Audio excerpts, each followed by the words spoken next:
Okay, आज हम क्या पढ़ने वाले हैं?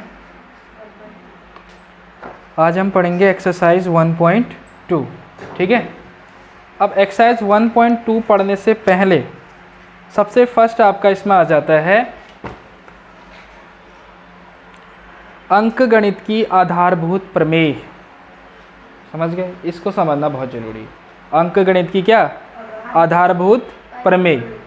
प्रमेय 1.2 लिखा होगा, देखो लिखा है इसमें। देखो, अंकगणित की आधारभूत प्रमेय यानी फंडामेंटल थ्योरम ऑफ अर्थमेटिक, इसको समझ गए तो फिर आपका 1.2 कंप्लीट हो जाता है। ठीक।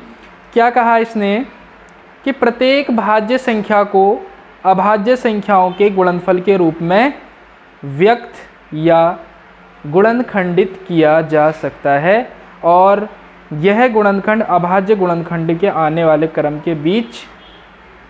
के बिना अद्वितीय होता है। अब इसने ऐसा क्या कहा कि अगर कोई भी एक भाज्य संख्या, क्या ले लें हम, कोई भी एक भाज्य संख्या ले लें तो उसको अभाज्य संख्या, या क्या कहा उसने, अभाज्य संख्या के गुणनफल के रूप में क्या कर सकते हैं हम, व्यक्त कर सकते हैं। मतलब अभी थोड़ा बहुत ऐसा लगा क्या जो कह दिया इसने। तो देखो, इसने कोई भी एक भाज्य संख्या बताओ, जैसे मैंने लिखा 4 लिख दिया एक भाज्य संख्या, इसको जो है हम अभाज्य संख्याओं के गुणनखंड के रूप में क्या कर सकते हैं, व्यक्त कर, या अभाज्य संख्याओं के गुणनफल के रूप में व्यक्त कर सकते हैं। जैसे इस 4 को लिख सकता हूँ मैं 2 गुणा 2 लिख सकता हूँ।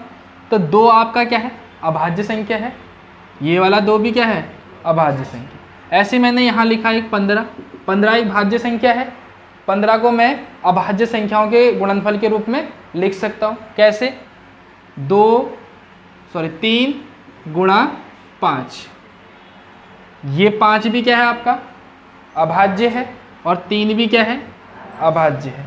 इसका मतलब क्या कहा कि गणित की आधारभूत प्रमेय का क्या कहलाती है आपको, किसने क्या कहा कि कोई भी अभाज्य संख्या या कोई भी भाज्य संख्या होगी उसको हम अभाज्य संख्याओं के गुणनफल के रूप में लिख सकते हैं। समझ गए? कोई भी भाज्य संख्या को हम अभाज्य संख्याओं के गुणनफल के रूप में लिख सकते हैं। और ये जो अभाज्य संख्याओं का गुणनफल कहलाता है, ये इनको हम बोलते हैं गुणनखंड। क्या बोलते हैं इसका, गुणनखंड। जैसे अगर हमने पढ़े होंगे 8th 9th क्लास में, क्या पढ़ा, अगर किसने कहते 20 के गुणनखंड बताओ, अभाज्य गुणनखंड कह दिया उसने। तो यानी 20 को ऐसे तो करते थे हम, 2 20, ये करे थे ना हमने, 2 पंजे 10। फिर तो ये जो 5 2 और ये 2 है, ये आपकी कैसी संख्या है, ये सारी की सारी अभाज्य संख्या है। और 20 कैसी संख्या है, एक भाज्य संख्या। यानी हमने भाज्य संख्याओं को अभाज्य संख्या के गुणनफल के रूप में लिख दिया है, और ये अभाज्य संख्याएं इस 20 के क्या कहलाते हैं, गुणनखंड कहलाते हैं। क्या कहलाते हैं इसके, गुणनखंड कहलाते हैं। ठीक हो गया। तो आज हम इस चैप्टर में यही पढ़ेंगे कि अभाज्य संख्याओं के उल्टा बोल दिया, मतलब भाज्य संख्याओं का क्या निकालना, अभाज्य गुणनखंड विधि, मतलब अभाज्य गुणनखंड विधि से क्या करना, HCF और LCM निकालना। समझ गए ना? यानी हम अब भाज्य संख्याओं का क्या निकालेंगे, HCF और LCM, किस मेथड से, गुणनखंड, यानी अभाज्य गुणनखंड विधि से। ठीक है। अब जैसे कोई भी, चलो एक नंबर ले लेते हैं, हमने लिखा 15 और 20 लिख दिया। ठीक है। और 15 और 20 का हमसे कहा कि क्या निकालो आप, LCM और HCF निकालो। HCF अभी तक हम किससे निकाल लेते, यूक्लिड विभाजन एल्गोरिथम से निकाल लेते हैं हम। अब हम किससे निकालेंगे, अभाज्य गुणनखंड विधि से निकालेंगे। तो यहाँ पर हेडिंग भी लिख सकते हो आप, अभाज्य गुणनखंड विधि से क्या निकालना, LCM और HCF क्या करना, ज्ञात करना। अभाज्य गुणनखंड विधि से HCF और LCM ज्ञात करना। तो सबसे पहले हम HCF निकालते हैं 15 और किसका, 20 का। 15 और 20 का LCM और HCF निकाल। तो सबसे पहले 15 के हम अभाज्य गुणनखंड करेंगे, है ना। 15 के गुणनखंड कर दो। 15 को लिख सकते हैं हम ऐसा अलग से कर, अगर आपको वैसे तो मैं 3 गुणा 5 लिख रहा डायरेक्ट, वैसे भी आप कर सकते हो ऐसे। सबसे पहले 3 का भागा जाएगा, फिर 5 का, तो इसको लिख सकते हैं 2 गुणा 5 लिख सकते हैं। और 20 को क्या लिख सकते हैं हम, 3 गुणा 5। उसके बाद 20 को क्या लिख सकते हैं, 2 दूनी 4 पंजे 20। समझ गए? तो यानी 20 ऐसे करके तो करोगे, 2 फिर 5 से जाएगा, फिर 1 बार जाएगा। अब क्या करेंगे, देखो दोनों में मैचिंग देखेंगे। मैचिंग का मतलब जो नंबर ऊपर वही नंबर नीचे भी आ रहा है, नहीं आ रहा। देखो एक तो दोनों में क्या मिल रहा है आपको, 5 मिल गया, और कुछ मिल रहा है, कुछ नहीं मिल रहा है। जो मिल रहा है उनमें से एक एक शब्द लेंगे और वही एचसीएफ होगा आपका। ये 5 मिल रहा है, इन दोनों में से एक 5 ले लेंगे। अगर मान के चलो यहाँ 3 भी मिलता, जैसे यहाँ 2 की जगह 3 होता और 3 भी मिलता, तो इसमें से भी एक 3 ले लेते, तो 5 गुणा क्या हो जाता, 3, और 15 हो जाता आपका क्या, एचसीएफ। लेकिन अभी क्या मिल रहा है, सिर्फ 5 मिल रहा है, तो उसमें से हम एक ही लेंगे, मतलब एक पेयर में से एक ही लेके चलना है आपको, ठीक है। एचसीएफ आपका क्या आ गया, 5। अब बारी है किसकी, एलसीएम की। तो एलसीएम के लिए क्या है, जो नहीं मिल रहा है पहले तो उनको लिखेंगे। जो नहीं मिल रहे मिल कौन कौन से, एक 3 नहीं मिल रहा है, एक 2 नहीं मिल रहा है, एक 2 नहीं मिल रहा है, बाकी एचसीएफ को लिख देंगे। एचसीएफ कितना आया, बात समझ में आ गई? मतलब जो नहीं मिल रहा है वो लिखा पहले और गुणा कर दिया उनका किसके साथ, एचसीएफ के साथ। समझ गए? या इसको ऐसे भी कह सकते हो, जो मिल रहा है जो नहीं मिल रहा है उनको लिखो, और जो मिल रहा है उनमें से एक एक लिखो। थोड़ा सा कॉम्प्लिकेटेड जैसा लग रहा है, बट आप सिर्फ ये याद कर लो कि जो नहीं मिल रहा है उनको लिखो और गुणा उसके साथ कर दो किसकी, एचसीएफ की। बात वही पढ़नी। तो इनकी गुणा कर दो, कितना आएगा ये, 3 दूनी 6, 6 दूनी 12, 12 पंजे कितना हो गया, 60।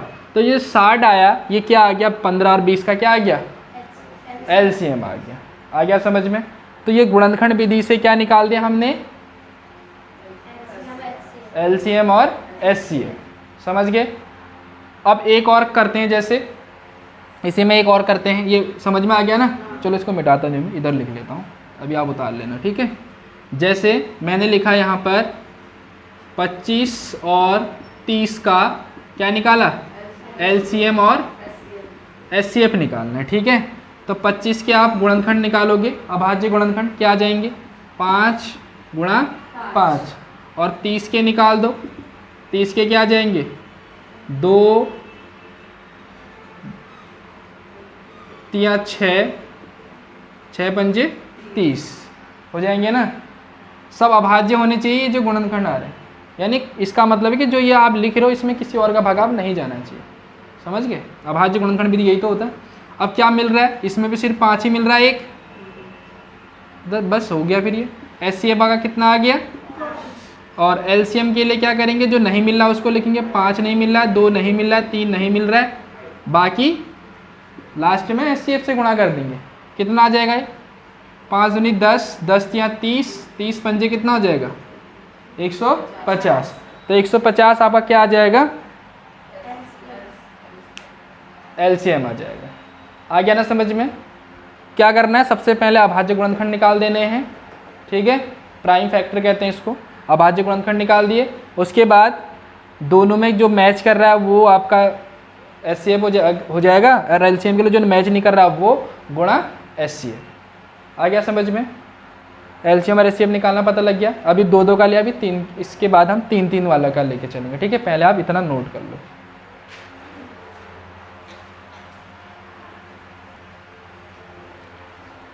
अभी तक क्या करा हमने, 2 संख्याओं का निकाला, अब 3 संख्या ले लेते हैं। कितने ले लेते हैं, 3। जैसे मैंने लिखा यहाँ पर 15, 10 और चलो 20 ले लेता हूँ, ठीक है।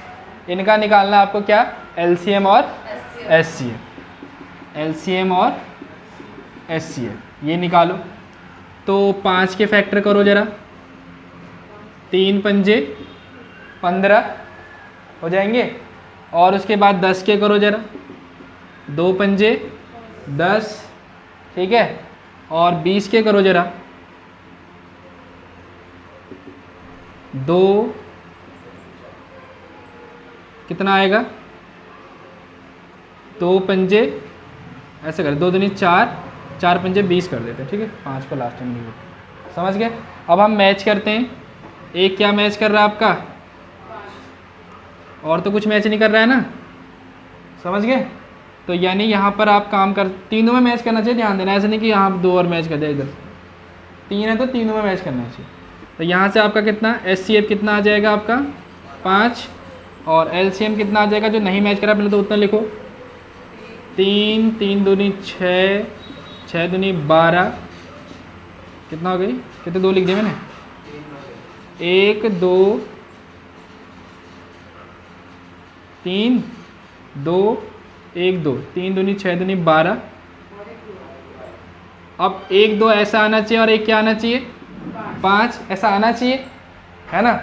लेकिन यहाँ पर 1 2 नहीं आएगा, कारण क्या, ध्यान से देखना। अब एक चीज़ है, जब हम इस 3 चीज़ों में यही कन्फ्यूजन होती है कि क्या लेंगे क्या नहीं लेंगे। अब देखो यहाँ पर, यहाँ 3 है, यहाँ 2 है, और यहाँ भी क्या है 1, ये 2 2 है ना साथ में, समझ गए। दोनों में 2 2 आ रहे नहीं आ रहे, इसमें भी 2 आ रहा है, इसमें भी 2 आ रहा है, तो इन दोनों पंक्तियों में से एक ही 2 लिखेंगे, समझ गए मेरी बात। जैसे यहाँ पर मान के चलो 1 2 और होता है मान लो, तो 2 2 ये है, 2 यहाँ पर है, यानी यहाँ पर एक पेयर ये बन रहा है आपका, एक ये बन रहा है ना, एलसीएम के लिए बात कर रहा हूँ मैं। तो इस वाले में से एक ही 2 लिखते, इस वाले में से 1 2 लिखते हैं। बात समझ में आ रही क्या कह रहा हूँ, सब नहीं लिखेंगे, 3 वाले में यही कन्फ्यूजन हो जाती है। पता लग रहा है क्या कह रहा हूँ, देखो 1 2 आपने क्या करा, 3 आपका कहीं नहीं है इसमें, देखो कहीं 3 है क्या इसमें, नहीं है ना, तो 3 अकेला वाला लिख दिया। उसके बाद देखो ये 2 है एक, क्या ये 2 और नीचे में भी है या नहीं है, यहाँ पर है ना 1 2, तो यानी इन दोनों में से हम एक ही 2 को लिखेंगे, सिर्फ इन दोनों में से मैंने 1 2 लिख दिया, समझ गए। और क्या आएगा बताओ, अब क्या आ जाएगा आपका, कितना आ जाएगा ये, 3 दूनी 6, 6 दूनी 12, 12 पंजे कितना हो गया 60। पता लग गया। देखो एक बार फिर समझा दो, ध्यान से समझना। मैंने क्या कहा, सबसे पहले तो आप HCF तो पता लग गया होगा डायरेक्टली क्या है, कि भैया जो तीनों में आएगा वो HCF हो जाएगा, ठीक। अब LCM के लिए क्या करना है, जो मैच नहीं करे उनको सारे नहीं लिखने हैं। 3 वाले की बात बता रहा हूँ, कैसे नहीं लिखने सारे, 3 देखो कहीं है इसके अलावा कहीं और में, 3 को लिख दो। अगर मान के चलो 3 यहाँ पर भी होता, 3 तो ऊपर वाला 3 लिख दिया ना आपने एक बार, कोई चीज़ 2 बार आ रही तो उसको एक ही बार लिखेंगे, सिंपल सी बात है यहाँ पर, समझ गए। तो यहाँ पर 3 एक ही बार था, लिख दिया। अगर 3 यहाँ पर भी होता तो उस वाले 3 को हम नहीं लिखते, क्योंकि एक बार 3 हम लिख चुके हैं, समझ गए। अब यहाँ देखो 2 लिखा, लिख दिया 2, यहाँ पर फिर 2 आ रहा है, इसको हम नहीं लिखेंगे, क्योंकि 1 2 हमने लिख चुके हैं, लेकिन ये फिर भी बच रहा है ना 2, ये 2 भी लिख दिया, समझ गए। और लास्ट में HCF की गुणा करा देते, पता लग गया। तो इसका LCM कितना आ गया 60 आ गया। एक और क्वेश्चन जैसे मैंने यहाँ लिखा, चलो एक क्वेश्चन और दे देते हैं, 20 10 और 30 ये लिखा, सही है। इसको करते हैं, ये वाला समझ में आ गया ना। अब इस वाले को मैं इसी में इसके आगे कर दे रहा हूँ, ठीक। इस चीज़ को समझते हैं आराम से। सबसे पहले हमने करा 20 के फैक्टर क्या आ जाएंगे, 2 दूनी 4 पंजे 20 हो गया। उसके बाद किसके करेंगे, 10 के, 2 पंजे 10 और 30 के करेंगे, क्या आ जाएंगे 30 के 2, फिर कितना आएगा 2 3 6, 6 पंजे 30 हो गया। अब देखो जरा, वैसे इसका LCM आएगा कितना, वैसे ही बता दो। LCM कह रहा हूँ, HCF नहीं कह रहा हूँ, चलो वैसे नहीं बता रहे, चलो लिख लेते हैं। वैसे इसका LCM आना चाहिए 60, कितना आना चाहिए। LCM का मतलब होता है कि एक ऐसी संख्या जिसमें सारी संख्याओं का भागा चले जाए, जितने दे रखे हैं, छोटी छोटी होनी चाहिए, उससे बड़ी नहीं होनी चाहिए, सबसे छोटी होनी चाहिए। तो 20 10 और 30 का भागा सबसे छोटी संख्या कौन सी, जिसमें जाएगा 60। और में भी जाएगा, पर स्टार्टिंग कहाँ से जाएगा 60 से, क्योंकि 20 तियाँ 60, 10 छिंग 60 और 30 दूनी 60 होगा। बट अभी निकालना पड़ेगा उसको, कैसे निकालते हैं। एक तो 5 मैच कर रहा है, सिंपल है। एक क्या मैच कर रहा है आपका, 2 मैच कर रहा है। तो यानी इसका जो HCF हो जाएगा वो कितना हो जाएगा आपका, 1 5 और 1 2, यानी HCF आ जाएगा 10। HCF कितना आ जाएगा आपका 10 आ गया। अब निकालना है हमको क्या, LCM निकालना है। क्या निकालना है, तो जो न मैच जो नहीं कर रहा उसको क्या आ जाएगा, एक तो आ गया आपका 2 और कहीं नहीं है, देखो जो मैच नहीं कर रहा उसको छोड़ के, सॉरी जो मैच कर रहा है उसको छोड़ के 2 कहीं और नहीं, देखो यहाँ पर 2 है और कहीं 2 है, यहाँ पर 2 पूरा आ गया, और 3 भी कहीं और नहीं, इसका मतलब 3 आ गया। और उसके बाद क्या करते हैं, मल्टीप्लाई HCF की कर देते हैं। HCF कितना है, तो कितना आ गया, ये आ गया समझ में, कोई दिक्कत, एक बार कर लो, समझ गए। या फिर एक क्वेश्चन और करते हैं जरा, इसमें से कोई भी क्वेश्चन उठा के लिख लो। 16 20 और यहाँ पर लिख देते हैं 24 लिख दो। चलो इसका निकालो, तुम खुद से निकालो, इसका LCM या HCF खुद से निकालो, ठीक है।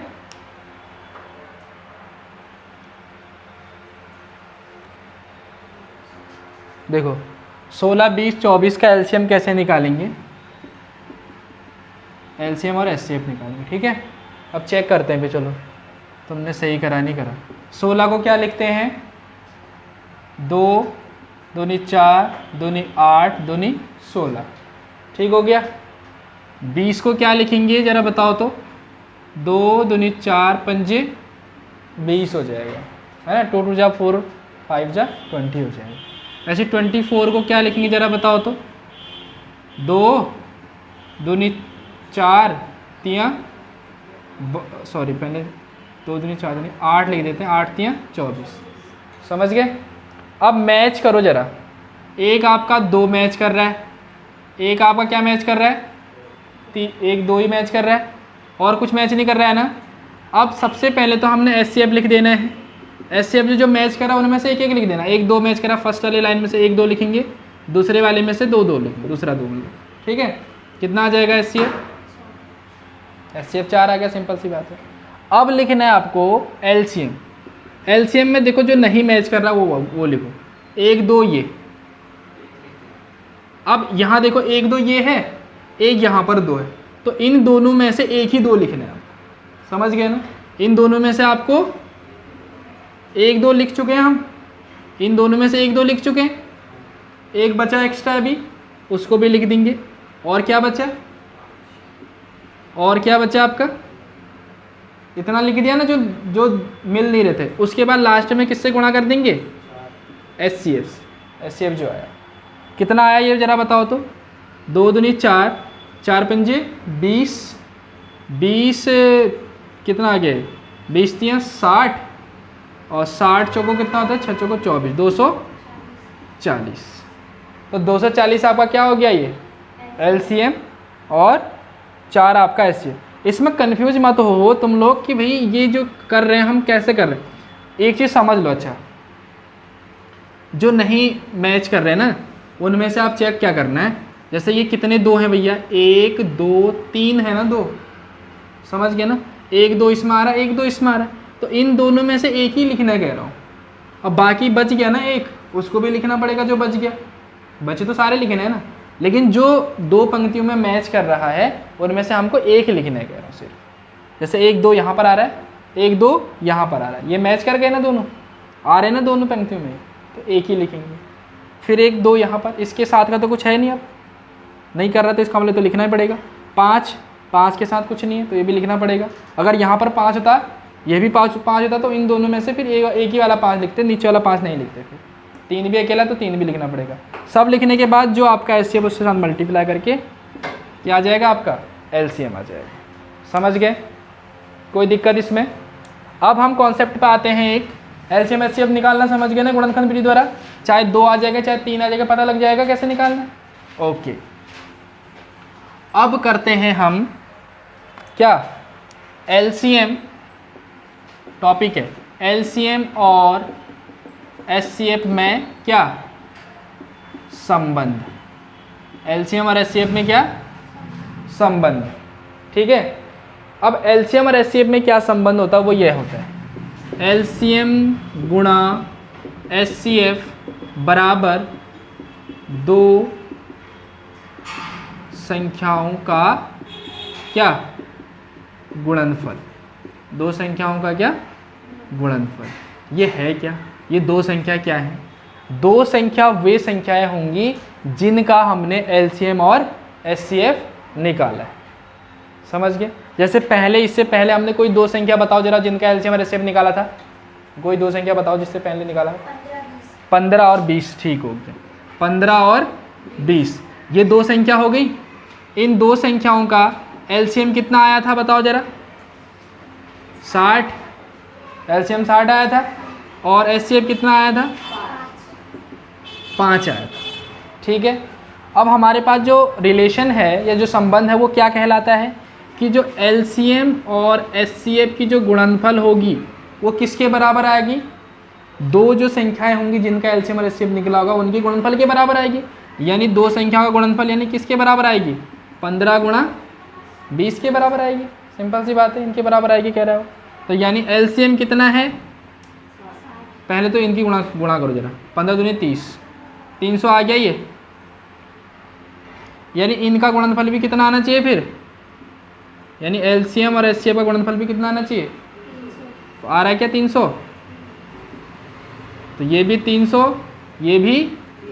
इसका मतलब क्या है कि दो संख्याओं का गुणनफल उनके LCM और HCF के गुणनफल के बराबर आता है। ये रिलेशन समझ में आ गया। अब हमको ये दे देगा कि दो संख्याएं दे रखी हैं, उनका LCM इतना है तो HCF बताओ। जैसे यही पूछ देता, यही क्वेश्चन अगर मैं ऐसा बताऊं आपके लिए, अगर यही पूछ देता यहाँ पर कि दो संख्या 15 और 20 है, उनका HCF, उनका HCF कितना दे दिया, कितना आया था 5, तो हमसे पूछता कि इनका क्या निकालो, अब LCM निकालो। LCM निकालने के तरीके तो हमें पता है, भी बताया था, वैसे भी निकाल सकते हो। दूसरा तरीका क्या है, अभी जो हमने रिलेशन पढ़ा है, LCM गुणा HCF कितना दे रखा है, बराबर दो संख्याओं का गुणनफल यानी 15 गुणा 20 गुणा में 5 है, कहाँ चला जाएगा इसके बट्टे में, यानी भाग में चला जाएगा, यानी 5 से भागा होगा, 5 तिया 15 और 20 गुणा 3 करेंगे तो कितना आ जाएगा, तो यानी इनका LCM कितना आ जाएगा आपका 60 आ जाएगा। आ गया ना समझ में? तो यानी इससे हम क्या निकाल सकते हैं, अगर हमको दो संख्या दी गई हैं, LCM नहीं दिया है, HCF दिया है, तो उससे LCM निकाल सकते हैं। अगर LCM और HCF दोनों दे रखा है, एक संख्या दे रखी है, दूसरी संख्या निकालनी है, तो भी इससे निकाल सकते हैं। कुछ भी मतलब 4 चीज़ें हैं ना, 4 में से 3 चीज़ें मालूम हो, चौथी निकालनी हो, तो हम इसका इस्तेमाल कर सकते हैं। रिलेशन समझ गए? अब ये सारी चीज़ें आपके एक्सरसाइज में आएंगी, अभी खुद से करने हैं सारे काम आपको, बस समझ गए जो जो भी बताया मैंने। अभाज्य गुणनखंड विधि द्वारा LCM और HCF निकालना, क्या संबंध है, किस तरीके से निकालते हैं, सब बता दिया आपको। ठीक है, अब आपके एक्सरसाइज की बारी है, इसके बाद एक्सरसाइज चलते हैं या एग्जाम्पल चलते हैं पहले तो। ठीक है,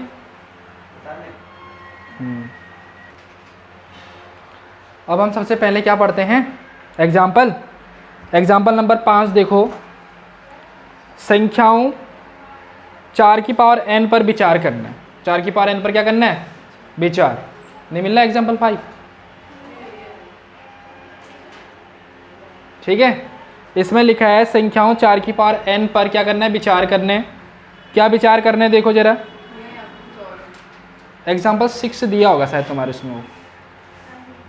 ठीक है, यहाँ पर लिखा है संख्याओं 4 की पावर n पर विचार करना है, जहाँ n प्राकृतिक संख्या है, और जांच कीजिए कि क्या n का कोई ऐसा मान है जिसके लिए 4 की पावर n क्या हो जाएगी आपका, इसका मान 0 पर समाप्त होगी।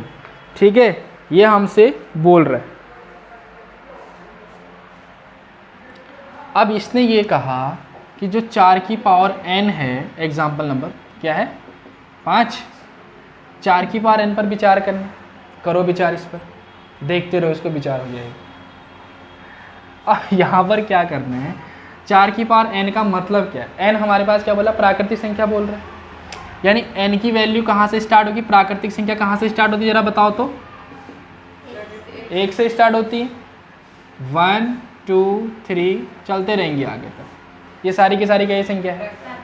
अब अगर हम n की वैल्यू 1 रखते हैं, n की वैल्यू क्या रखते हैं 1, तो 4 की पावर 1 इसका मान कितना आएगा 4, ठीक है।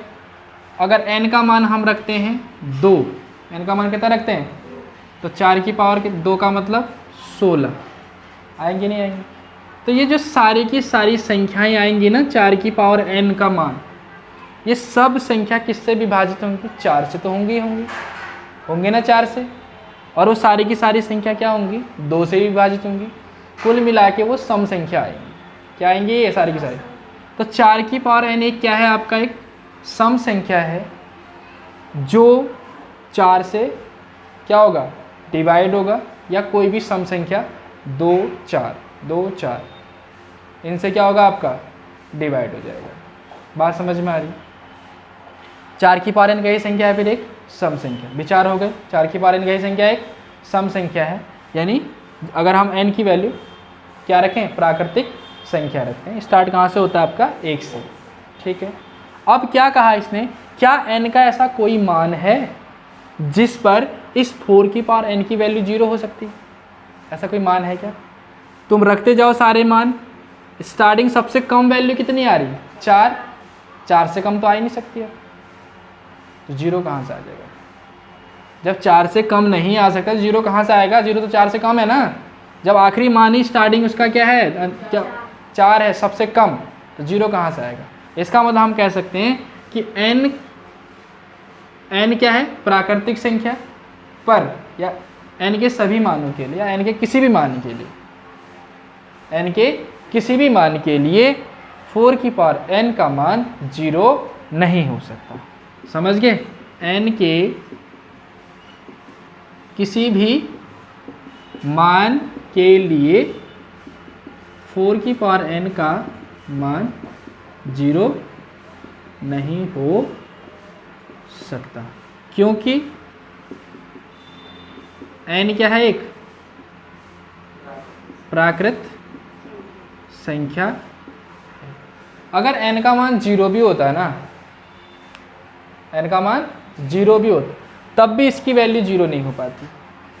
अगर n की वैल्यू अगर हम 0 भी लिख दें तब भी 0 नहीं होता, तब भी आंसर क्या आता, 1। जिसकी पावर 0 होती है उसकी वैल्यू कितनी आती है, 1 आती है। विचार हो गया, पता भी लग गया क्या चीज़ है, लिखने की आवश्यकता नहीं, बस समझ जाओ तुम क्या चीज़ है। आया समझ में, यानी 4 की पावर n का मान n के किसी भी मान के लिए 0 पर समाप्त नहीं होगा। आ गया समझ में। अब हम बात करते हैं एग्जाम्पल नंबर 6 की। ये भी बड़ा आसान सा है, सिर्फ क्या करना है आपको, 6 और 20 के अभाज्य गुणनखंड विधि से एचसीएफ और एलसीएम निकाल लें। अभी इतने सारे निकाल रखे हमने, तो 6 और 20 का निकाल लें, निकाल लोगे ना। 6 और 20 का क्या निकालना है आपको, एचसीएफ और एलसीएम निकालने हैं अभाज्य गुणनखंड विधि द्वारा।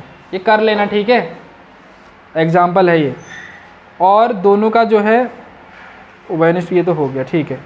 अब आगे जो रिलेशन मैंने लिखा दिया वो भी पता लग गया, एचसीएफ गुणा एलसीएम बराबर दो संख्याओं का गुणनफल। जिन दो संख्याओं का एलसीएम और एचसीएफ दिया होगा उन दोनों संख्याओं का गुणनफल उन दोनों के एलसीएम और एचसीएफ के गुणनफल के बराबर आएंगे, ठीक है। सातवां क्वेश्चन, सातवां उदाहरण वही वाला दे रखा है इसमें कि अभाज्य गुणनखंड विधि द्वारा, अच्छा ये भी वही चीज़ है, 96 और 404 का क्या निकालना आपको, एचसीएफ और एलसीएम निकाल दोगे। एचसीएफ निकालती है, एलसीएम निकालने के लिए डायरेक्ट फॉर्मूला लगाएंगे। अब हमारे पास फॉर्मूला तो पता ही है ना, पहले एचसीएफ निकाल दो आप, एचसीएफ के बाद कौन सा वाला फॉर्मूला लगा देंगे, ये वाला, एलसीएम गुणा एचसीएफ इक्वल्स टू दो संख्याओं का क्या गुणनफल। एचसीएफ जो आएगा वो दो संख्याओं के गुणनफल में से उसका भागा दे देंगे एचसीएफ का, तो क्या निकल के आएगा आपका, एलसीएम निकल के आ जाएगा। समझ में आ रही बात, पता लग गया ना क्या करना है। कन्फ्यूजन की अवस्था लग रही है, मुझे लग रहा है एक बार करवा देते हैं। चलो तुम भी कहोगे बस बोलते जा रहा है, अब करा दे रहा है कुछ।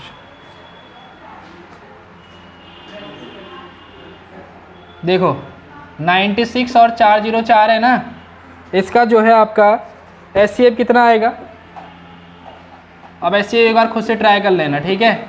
HCF में डायरेक्ट इधर HCF इसका कितना आ गया, 4 आएगा। इसके गुणनखंड निकाल दें, इसके गुणनखंड निकाल दें, HCF लिख देना, समझ गए ना।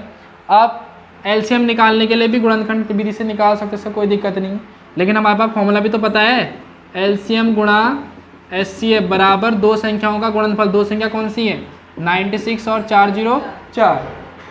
अब HCF दे रखा है ना कितना, सॉरी हाँ HCF भी दे रखा है, कितना दे रखा है, मतलब निकाला हमने, दिया तो नहीं, मतलब हमने खुद ही निकाला है, अभी तो समझ लो दे रखा है। 4 गुणा में है, कहाँ जाएगा, इसके 4 से कट जाएगा ये 101 बार, तो 101 और 96 की मल्टीप्लाई करेंगे तो कितना आएगा, ये आपका इतना आएगा 96 और 96, तो LCM आपका कितना आ जाएगा 96 और 96। बात समझ में आ गई, बस हो गया ये। ऐसे यहाँ देखो एग्जांपल 8 भी सेम है, 3 संख्याएं दे रखी हैं आपको, 6, 72 और 120। इनका अभाज्य गुणनखंड विधि द्वारा LCM और HCF आपको निकालना है। ये आप एग्जांपल घर से करके लाओगे। बात समझ में आ गई ना, पता लग गया ना। अभी इतने सारे कर दिए, वही चीज़ है। अब एक्सरसाइज में देखो 1.2, ठीक है, फटाफट निपटाते हैं इसको। अभी इतना चीज़ तो समझ में आएगी आपको LCM और HCF कैसे निकालते हैं, ठीक है। 1.2 एक्सरसाइज का पहला क्वेश्चन क्या बोल रहा है, निम्नलिखित संख्याओं को अभाज्य गुणनखंडों के गुणनफल के रूप में व्यक्त करना है। सिर्फ गुणनखंड निकालने, बस हो गया। सिर्फ क्या निकालना है आपको, गुणनखंड। यानी 140 यानी पहले का फर्स्ट पार्ट, 2 इसको 2 से करेंगे ना, जो गुणनखंड निकालना है, जो बच्चों वाला काम है। 2 सत्ते 14 हो जाएगा, ये कितना आ जाएगा, ये 35। फिर किसका जाएगा, 5 का 7 बार, फिर 7 1। समझ में आ गया ना। अब ऐसे नहीं यहाँ पर डायरेक्ट 35 से दे दो। अभाज्य गुणनखंड का मतलब है कि ऐसी संख्या देना कि उसमें और किसी का भागा ना जाए। उसके बाद 5 का दे रहे तो इसका मतलब 5 में किसी और का नहीं जाएगा भागा, ऐसे वाली। तो 140 के अभाज्य गुणनखंड क्या जाएंगे, 2 गुणा 2 गुणा 5 गुणा, ये ऐसे करके लिखेंगे। आ गया समझ में। 156 का ऐसे लिख देंगे। एक मैं करा दे रहा हूँ 505 का, किसका करा दे रहे हैं, 505 मतलब 500 है 5, ऐसे नहीं, वैसे 5005 है, वैसे पढ़ रहा हूँ उसको, ठीक है। इसको कैसे करेंगे, सबसे पहले किसका डिवाइड जा रहा है जरा बताओ तो, 5 का। ये कितना आ गया, ये 1 0 0 1। अब किसका जाएगा जरा बताओ तो, किसका डिवाइड जाएगा इसमें, 10 का नहीं जाएगा, किसका जाएगा फिर,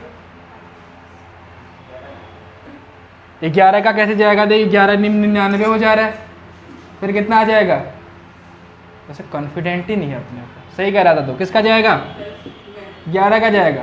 समझ गए, कितनी बार जाएगा देखो, 11 99, एक कम हुआ, कितना आ जाएगा ये, 11 कम 11।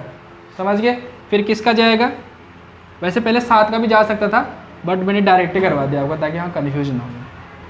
वैसे देने का तरीका बता रहा हूँ, सबसे पहले छोटी, फिर उससे बड़ी, फिर उससे बड़ी, फिर उससे वैसे की संख्या देते हैं, ठीक है, लेकिन लिखेंगे वैसे ही। अब इसमें किसका जाएगा, 13 का जा सकता है आराम से, या 7 का भी जा सकता है, 13 सत्ते 91 और 7 एकम। लेकिन इसको करेंगे कैसे, ठीक है, ऐसे करेंगे देखो, पहले छोटे से बड़े की ओर लिखते हैं। तरीका ये होता है, पहले 5 का देंगे 1 0 1 0 0 1 आ गया, फिर देंगे किसका, 7 का। 7 का कितनी बार जाएगा आपका, देखो 7 एकम 7, कितना हुआ 3, 7 चौक 28 और 7 तियां 21, ठीक है। उसके बाद किसका जाएगा इसमें, 11 का जाएगा, कितनी बार जाएगा, 11 कम 11, 11 तियां, फिर किसका जाएगा, ऐसे करके, मतलब सीरीज वाइज लिखेंगे, ठीक है। अब जैसे ये ऐसे करके लिख दिया आपने रफली में, लेकिन पेपर में ऐसे लिखोगे फिर, क्योंकि हमको तो गुणनखंड विधि में प्रयोग करना है इसका, मतलब गुणनखंड के रूप में व्यक्त करना है। तो सबसे पहले आप छोटी संख्या, उससे बड़ी संख्या क्या है 7, उससे बड़ी संख्या क्या है 11, और उससे बड़ी संख्या क्या है, ऐसे करके लिखोगे। आ गया समझ में? लेकिन सारे के सारे क्या होने चाहिए आपके, अभाज्य गुणनखंड। पता लग गया ना, समझ गया ये चीज़? पहला क्वेश्चन हो गया। ऐसे 2 पार्ट और बचे, ये खुद से कर लेना, कर सकते हो इतना तो। अब ये लिखने की आवश्यकता है, समझ में आ गया ना? ठीक है। अब क्वेश्चन नंबर सेकंड 1.2 का ही क्वेश्चन नंबर क्या, इसमें सिर्फ क्या करना आपको, बोल क्या रहा है देखो, पूर्णांकों के निम्नलिखित युग्मों के एचसीएफ और एलसीएम ज्ञात करना है। सबसे पहले तो एचसीएफ और एलसीएम निकालने हैं, जो अभी तक आप वही चीज़ निकालते आए हो, और जांच करनी है कि 2 संख्याओं का गुणनफल एचसीएफ और एलसीएम के गुणनफल के इक्वल आ रहा है या नहीं आ रहा है। जैसे पहले मैं करा था 15 और 20 का जो करवाया था मैंने, कि दोनों का 300 आ रहा था, तो ऐसे ही आपको चेक करना है कि एलसीएम और एचसीएफ की गुणा करके एक नंबर लिखोगे, उसके बाद जो जिन संख्याओं का आपने एलसीएम और एचसीएफ निकाला उनकी भी गुणा करोगे, और दोनों का क्या आना चाहिए आंसर, सेम आना चाहिए। तो कहेंगे हाँ ये प्रूव हो रहा है और हमारा आंसर भी ठीक है। अगर नहीं आ रहा गुणनफल अलग अलग आ रहा है तो इसका मतलब गलत कर रखा कुछ ना कुछ। एक करके दिखा देते हैं, बाकी आप कर लोगे। जैसे मैंने थोड़ा बड़ा नंबर कौन सा है तो सेकंड वाला कर देते हैं, ठीक है। सेकंड का सेकंड पार्ट 510 और कितना है 92, ठीक है। इसका क्या निकालते हैं आप बताओ? सबसे पहले हम क्या निकालते हैं, इसके गुणनखंड निकाल देते हैं, ठीक। सबसे पहले किसका जाएगा, 2 का, कितना आएगा बताओ जरा, 2 दूनी 4 हो गया, 1 बचा, 2 पंजे 10, फिर 1 बचा, 2 पंजे 10 हुआ, ठीक है। उसके बाद किसका जाएगा, 5 लास्ट में, तो किसका जाएगा, वैसे पहले 3 का दे देते हैं, छोटी संख्या 3 है। देखो एक चीज़ है कि 3 का पता कैसे लगेगा जा रहा है नहीं जा रहा है, संख्याओं को जोड़ देना आप, 5 5 10, 10 और 2, तो जोड़ने के बाद जो संख्या आ रही है अगर उसमें 3 का भागा जा रहा है तो इसका मतलब उस पूरी संख्या में 3 का भागा जाएगा। जैसे 5 5 10 और 2 12 हुआ ना, 12 में 3 का भागा जा रहा है ना, इसका मतलब इस पूरे में 3 का भागा जाएगा। और किसी संख्या के आखिरी में 5 हो या 0 हो तो उसमें 5 का भागा जाएगा, और 0 हो और कोई सम संख्या हो तो उसमें 2 का भागा जाएगा। 0 में तो 2 का भागा भी जा सकता है और 5 का भी जा सकता है। समझ में आ गई बात? तो 3 का जाएगा तो कितना आएगा, 3 अट्ठे 24 हो गया, और 3 पंजे 15। देखो 8 5 13 हो गया, इसका मतलब भी 3 का नहीं जाएगा। अब किसका जाएगा डायरेक्ट, 5 का। समझ गए? कितना आएगा ये, 5 कम 5, कितना बचा 3, 5 सत्ते, फिर किसका जाएगा आप डायरेक्ट 17 का, 17 कम 17, तो यानी 510 में आ जाएगा आपका 2 गुणा 3 गुणा 5 गुणा 17 आ गया। अब 92 का सबसे पहले देखो आखिरी में सम संख्या है तो इसका मतलब है कि 2 का जाएगा, 2 चौक 8, 2 छिंग 12, फिर कितना आएगा 2 दूनी 4, 2 तियाँ 6, फिर 23 का एक टाइम में जाएगा, क्योंकि 23 में तो किसी और का जाता ही नहीं। तो ये आपका 92 का क्या निकल के आ गया आपका 2 मल्टीप्लाई 23। तो इसका क्या निकालो, सबसे पहले आप एचसीएफ निकाल दो। एचसीएफ कितना आ जाएगा, देखो 1 2 मैच कर रहा है, बाकी कुछ मैच नहीं कर रहा है, तो एचसीएफ आपका 2 आ गया। एलसीएम देखो, एलसीएम कितना आ जाएगा आपका 3, जो बच गया उसको लिखते हैं ना, 5 17 2 और 23 और गुणा 2, इन सब की गुणा करेंगे। समझ गए ना? इन सब की गुणा करेंगे, कितना आएगा, कितना आएगा इन सब की गुणा करके, कितना आएगा 5 या 15, 15 दूनी कितना हो गया 30, ठीक। 30 और 17 की गुणा करेंगे, 17 51, 510, 510 और 2 की गुणा करेंगे तो कितना आएगा 2, 510 और कितना है 2 की गुणा कराएंगे तो कितना आएगा ये 1020, और लास्ट में किसकी मल्टीप्लाई करानी है इसके साथ 23 की। 23 दूनी कितना आ जाएगा ये 46, और 23 से कम 23, कितना आ जाएगा ये टोटल मिला के 2 3 4 6, इतना आपका क्या आ गया ये एलसीएम आ गया। बात समझ में आ गई ना? अब क्या करना है, एलसीएम और एचसीएफ की गुणा करा देनी, तभी इन दो नंबर की गुणनफल के इक्वल आना चाहिए। वो एलसीएम और एचसीएफ पता लग गया ना। अब हम क्या करा देते हैं, सबसे पहले चेक करने के लिए, उत्तर की जांच करने के लिए एलसीएम गुणा क्या कर देते हैं, एचसीएफ, यानी 2 3 4 6 0 मल्टीप्लाई क्या कर देना है 2, कितना आ जाएगा ये 0, पहले इधर साइड लिख लेंगे, 0 हो जाएगा, 6 दूनी 12, 4 दूनी 8 और 1 9 है ना, 3 दूनी 6 और 2 दूनी 4, 4 6 9 2 0 आ गया। ये आपका क्या निकल गया, एलसीएम और एचसीएफ की मल्टीप्लाई। अब क्या निकालना है आपको, 510 दो संख्याओं का गुणनफल, दो संख्याओं का गुणनफल क्या आएगा, 510 गुणा 92, कर दो इसकी मल्टीप्लाई। देखो 92 और इसकी मल्टीप्लाई कर देते हैं, बाकी 1 0 लगा देंगे, ठीक है। ये 2 आ गया, 9 आ गया, 5 दूनी 10 हो गया, और 9 पंजे कितना हो गया 45 और 1 46, समझ गए। ये 0 और सॉरी कितना आ गया 2 9 6 और 4 और 1 0 जो इसका था वो ये, तो देखो दोनों बराबर आ रहे नहीं आ रहे, 4 6 9 2 0। तो इसका मतलब हम कह सकते हैं कि एलसीएम गुणा एचसीएफ किसके इक्वल आएगा, दोनों संख्याओं के गुणनफल के इक्वल। तो हमारी उत्तर की जांच क्या हो गई, सही हो गई। आ गया ना समझ में, पता लग गया क्या करना है, एलसीएम और एचसीएफ निकाल के उनका मल्टीप्लाई उन दोनों संख्याओं के मल्टीप्लाई के इक्वल आना चाहिए। ये हमने कहा है क्वेश्चन में तब करा है, ठीक है। उसने कहा कि उत्तर की जांच भी करो, और क्वेश्चन में तो डायरेक्ट लिखे कि एलसीएम और एचसीएफ निकालो, तो ऐसे ही करेंगे, डायरेक्ट यहाँ तक कर लेंगे, बस इसको निकालने की आवश्यकता नहीं। समझ में आ गई ना बात, कोई दिक्कत। अब लिख लो फिर इसको एक बार।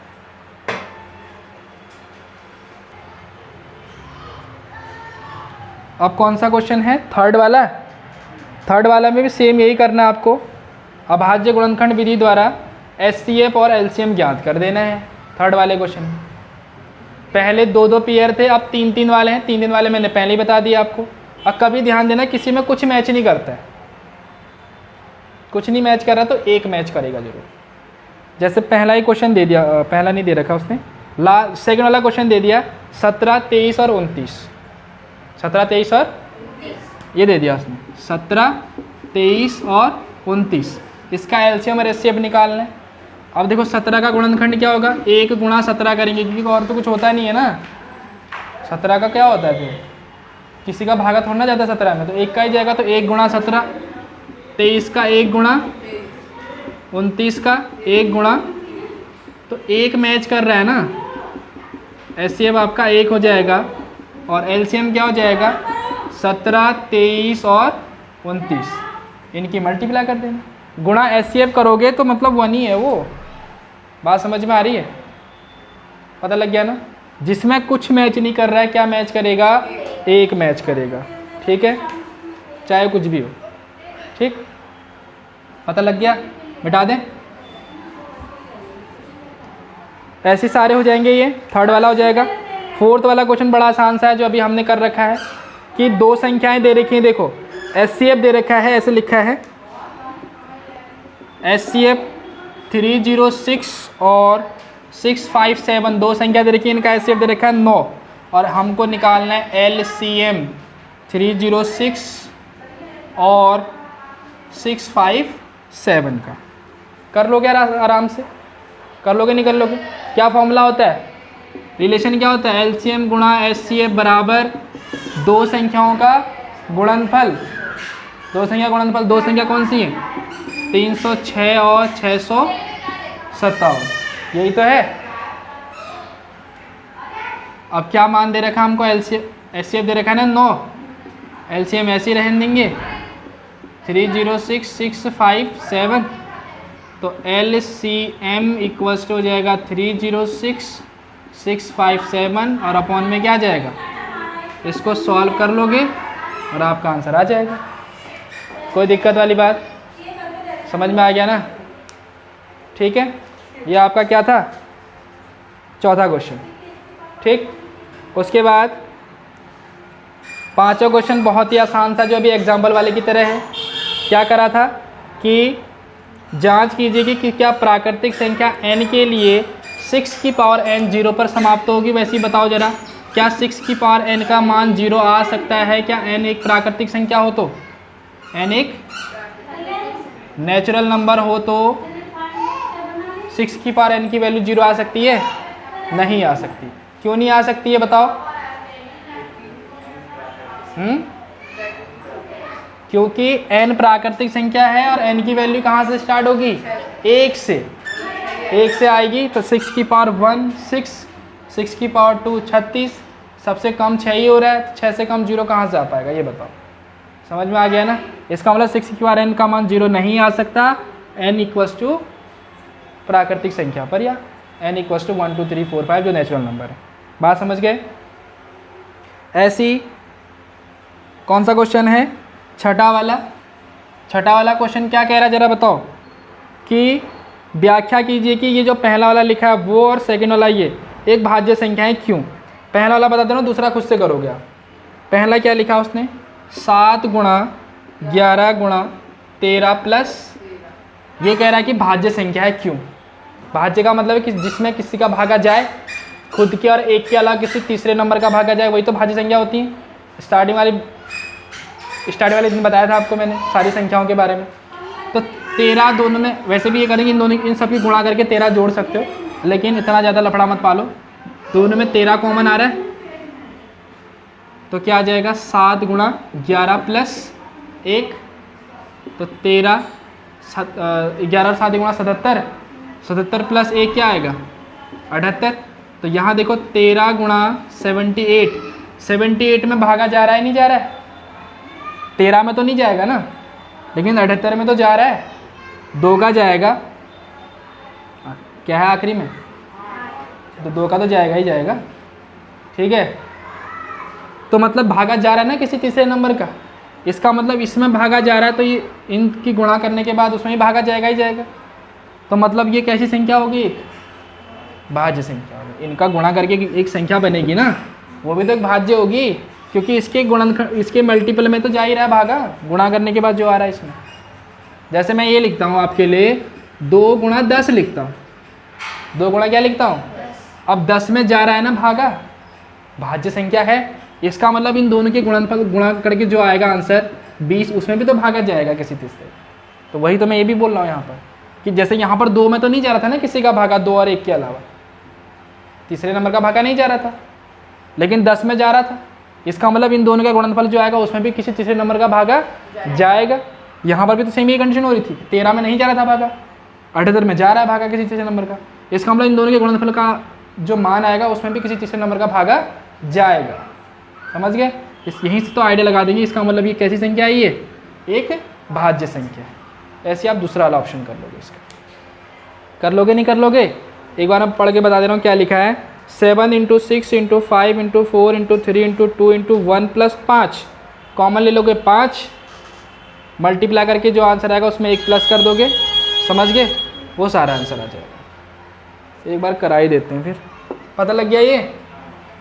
चलो इसमें लिख लेता हूँ मैं, 7 × 6 × 5 × 4 × 3 × 2 × 1 प्लस 5। कुछ नहीं करना आपको, ये 5 है, ये भी 5 है, 5 कॉमन ले लो। क्या बचा? 6 7 4 3 और 2 प्लस ये वाला 1। इनकी गुणा करके 1 प्लस कर देना, उसमें भागा जाएगा, तो मतलब पूरे में भागा जाएगा। इसका मतलब वो भाज्य संख्या है। समझ गए? लास्ट क्वेश्चन आपका 7वां कह रहा है कि किसी खेल के मैदान के चारों ओर एक वृत्ताकार पथ है। एक ऐसे करके वृत्ताकार पथ बना है, ठीक है। एक मैदान का एक चक्कर लगाने के लिए सोनिया को 18 मिनट लगते हैं। सोनिया है एक लड़की, ठीक है, उसको मैदान का एक चक्कर लगाने के लिए कितने मिनट लगते हैं? और जबकि इसी मैदान का एक चक्कर लगाने में रवि को 12 मिनट लगते हैं। रवि को कितना मिनट लगते हैं? सोनिया लेती है 18 मिनट, रवि लेता है कितना मिनट? 12 मिनट। कौन तेज़ दौड़ रहा है? रवि तेज़ दौड़ रहा है, ठीक है। मान लीजिए कि वे दोनों एक साथ एक समय से चलना प्रारंभ करते हैं, यानी दोनों ने एक साथ रेस लगाई, ठीक है। तो कह रहा है कि एक ही दिशा में चलना क्या लिखा है, एक ही समय पर चलना प्रारंभ करके एक ही दिशा में चलते हैं तो कितने समय बाद पुनः वो प्रारंभिक स्थान पर मिलेंगे। ये दोनों एक ही स्थान पर कितने समय बाद मिलेंगे। तो जब भी ऐसा क्वेश्चन आए कि दोनों एक साथ मिलेंगे, कितने समय बाद मिलेंगे, तो उस कंडीशन में जो संख्या दे रही है कि उनका क्या निकाल देना, आपको एलसीएम निकाल देना। क्या निकाल देना है, एलसीएम निकाल देना। ठीक है, तो जो एलसीएम आएगा वही इसका क्या हो जाएगा, आंसर। वैसे बताओ 12 और 18 का एलसीएम कितना आएगा, 36। ठीक है, तो 36 मिनट के बाद दोनों एक दूसरे के मिलेंगे, एक दूसरे से मिलेंगे उसी बिंदु पर जहाँ से स्टार्ट करे थे। समझ में आ गया। एक्सरसाइज 1.2 कंप्लीट हो गई। एलसीएम और एचसीएफ निकालना समझ में आ गया। अब कल के लिए हम पढ़ेंगे अपरिमेय संख्याओं का पुनर्निर्माण या क्या लिखा है, पुनर्भरण, या ऐसे कह सकते हो इसको कि कौन सी संख्या अपरिमेय है और क्यों है, इसको हम क्या करेंगे, सिद्ध करेंगे। जैसे √2 को हमने अपरिमेय संख्या बताया था, अब क्यों है वो अपरिमेय संख्या, वो कल हम इसको प्रूव करेंगे। ठीक है, आ गया ना समझ में।